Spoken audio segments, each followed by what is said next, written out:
Hello everyone, S बी ब्लॉगमध्ये परत एकदा तुमचं नव्याने स्वागत आहे। आज आमचा म्हणजे फिरण्याचा मूड झालेला, म्हटलं की चला वणीला जाऊया। वणीला जायची पण इच्छा खूप झालेली, म्हणून मग 11-12 वाजता आम्ही निघालो। तर मग टॅक्समधनं आम्ही गेलो, बसची वाट बघत बसली नाही। शेवटी फायनली 1-2 वाजता आम्ही पोहोचलो तिथे।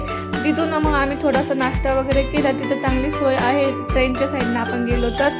आणि नंतर तिथून मग आम्ही ट्रेनमध्ये बसलो वगैरे, मस्तपैकी सेल्फी वगैरे घेतली। आणि बघू शकता, बरं झालं आम्ही पायऱ्यांनी आलो नाही। इतकी गर्दी होती, आम्हाला 2 तास लागले लाईनीत उभं राहायला। आणि चेंगराचेंगरी पण खूप झालेली, पण ते चेंगराचेंगरीमधनं पण आम्हाला माकडांची मजा बघायला भेटली।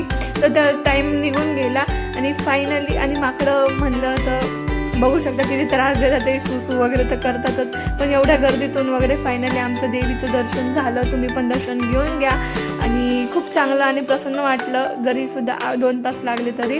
आणि thank you for watching my video. आवडला असेल ब्लॉग तर नक्की लाईक, कमेंट, शेअर, सबस्क्राईब करायला विसरू नका। Bye bye.